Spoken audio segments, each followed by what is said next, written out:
Halo semuanya dan selamat datang. Hari ini kita bakal ngintip sedikit ke balik layar dunia keamanan cyber. Tapi tenang, kita nggak akan ngomongin hal-hal teknis yang bikin pusing. Anggap aja kita lagi ngebangun sebuah benteng digital yang super kokoh buat ngelindungin dunia online kita. Coba deh, pernah kepikiran nggak sih? Waktu kita lagi kirim email, atau belanja online, atau bahkan pas login ke M-Banking, sebenarnya apa sih yang ngelindungin data kita?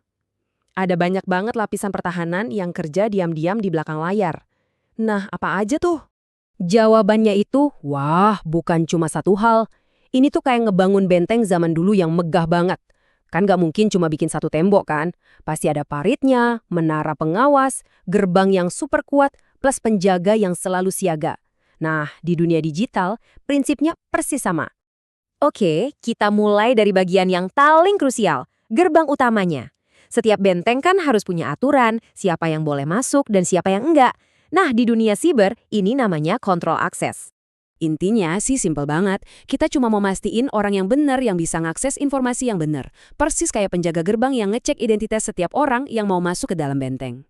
Nah, disinilah tantangannya muncul. Setiap organisasi itu harus cari titik tengah antara keamanan dan kenyamanan. Grafik ini nunjukin dilemanya dengan jelas, khususnya di sistem biometrik. Coba bayangin deh, ada karakter namanya Ben. Dia lagi nyetel pemindai sidik jari. Kalau di setel terlalu sensitif, wah karyawan yang sah bisa-bisa malah nggak bisa masuk. Tapi kalau terlalu longgar, penyusup malah gampang masuk. Repot kan? Nah, inilah inti masalahnya. Ada dua istilah penting nih. Pertama, FAR atau False Acceptance Rate. Ini pas orang yang salah malah bisa masuk. Wah, ini mimpi buruk buat keamanan. Terus yang kedua, FRR atau False Rejection Rate. Ini kebalikannya, orang yang benar malah ditolak. Bikin frustrasi banget kan? Jadi kuncinya yaitu gimana caranya nemuin titik keseimbangan yang pas di antara keduanya. Konsep ini sebenarnya ada di mana-mana loh. Sering kan lihat tombol masuk dengan Google di aplikasi atau website? Nah, itu dia lagi pakai sistem yang namanya OAuth.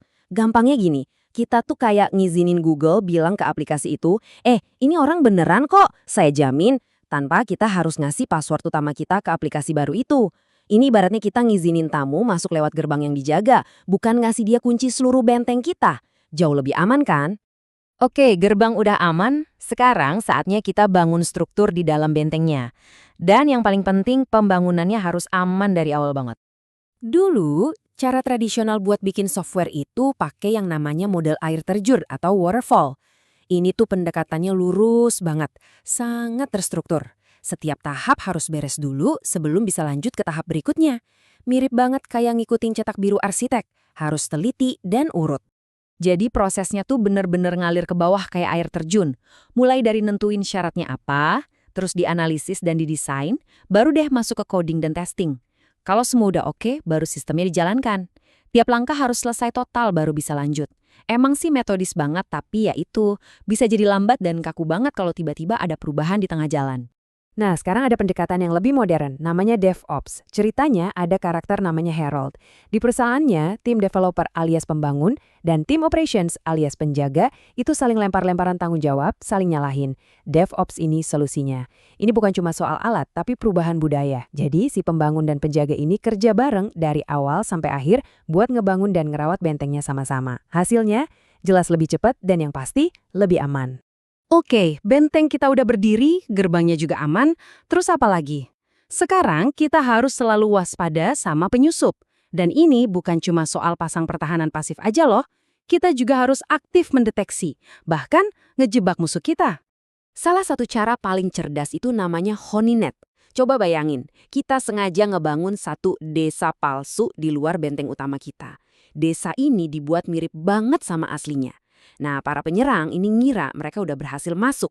Padahal mereka lagi ada di lingkungan jebakan yang kita kontrol penuh.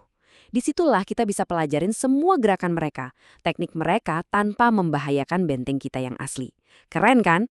Sekarang kita bahas salah satu serangan paling klasik, serangan man in the middle. Sesuai namanya, ini tuh kayak ada orang di tengah-tengah. Ini sebenarnya bentuk penyadapan digital, di mana si penyerang, sebut aja namanya Mal, diam-diam nyelip di antara komunikasi kita sama tujuan kita. Misalnya bank. Yuk kita bedah cara kerjanya, langkah demi langkah. Awalnya semua kelihatan normal. Kita di laptop buka website bank. Kelihatan ada icon gembok, artinya koneksi kita aman dan terenkripsi. Semuanya kelihatan beres. Tapi, tanpa kita sadar, ada yang lagi ngintai. Nah, disinilah mal beraksi. Tanpa kita sadarin, dia udah berhasil nyelip di tengah-tengah koneksi kita sama bank. Jadi pas kita coba nyambung ke bank, permintaan kita tuh dicegat dulu sama dia, terus dialihin lewat sistemnya dia. Dan ini bagian yang paling seremnya. Si mal ini bikin koneksi sendiri ke bank, seolah-olah dia itu kita. Jadi semua data yang kita kirim, username, password, bisa dia lihat dulu sebelum diterusin ke bank. Dan yang paling parah, kita dan pihak bank sama-sama nggak sadar kalau ada orang tengah yang lagi nguping pembicaraan kita. Tentu aja, man in the middle ini cuma salah satu dari banyak ancaman. Ada juga serangan lain, misalnya SQL injection. Itu buat ngerjain database biar ngeluarin rahasianya. Atau ada juga pemindahan port. Ini kayak maling yang lagi ngecekin pintu dan jendela digital di benteng kita. Mana nih yang lupa dikunci? Oke, sekuat apapun benteng yang kita bangun, yang namanya kebobolan itu tetap bisa terjadi. Nah, pertanyaannya, pas alarm bahaya udah bunyi, pas keadaan darurat, apa yang harus kita lakuin? Yuk kita lihat skenario ini. Ada seorang karyawan namanya Tara. Perusahaannya punya jadwal backup rutin, backup penuh tiap hari Minggu, dan backup diferensial tiap hari kerja pas siang. Nah, tiba-tiba di hari Rabu jam 3 sore, boom, servernya jebol. Oke, sebelum kita bantu Tara, kita perlu paham dulu bedanya dua jenis backup utama. Pertama, differential backup. Ini nyimpan semua perubahan sejak backup penuh yang terakhir. Yang kedua, incremental backup. Kalau ini cuma nyimpan perubahan sejak backup terakhir, jenis apapun itu. Jadi ini soal pilihan antara kecepatan pas mau mulihin data sama seberapa banyak ruang penyimpanan yang dipakai. Jadi, balik lagi ke Tara. Berapa file yang perlu dia pulihin? Jawabannya cuma 2. Gampar kan? Dia tinggal ambil backup penuh hari Minggu plus backup diferensial terakhir yang sukses, yaitu yang hari Selasa. Kenapa? Karena backup hari Selasa itu udah mencakup semua perubahan dari hari Senin dan Selasa. Jadi ini cara paling efisien buat balikin semuanya. Dan ini ngebawa kita ke konsep terakhir yang penting banget, data remanence atau sisa-sisa data. Kayak hantu di dalam mesin. Ceritanya, timnya si Ben tadi udah ngeformat ulang drive sebelum dikirim buat didaur ulang. Ternyata data rahasianya masih bisa ditemuin. Kok bisa? Karena pas kita ngapus file, seringnya itu cuma ngapus petunjuk ke datanya, bukan datanya itu sendiri. Ibaratnya kita nyobek halaman daftar isi dari buku, tapi bab-babnya sendiri masih ada di dalam buku kalau kita tahu cara nyarinya. Nah, jadi setelah kita lihat semua lapisannya, dari ngontrol gerbang, ngebangun sistem yang aman, deteksi penyusup, sampai cara ngerespon kalau ada masalah, semuanya ini ninggalin satu pertanyaan penting buat kita semua. Seberapa kuat sih benteng digital kita masing-masing? Coba deh direnungkan. Terima kasih sudah menyimak.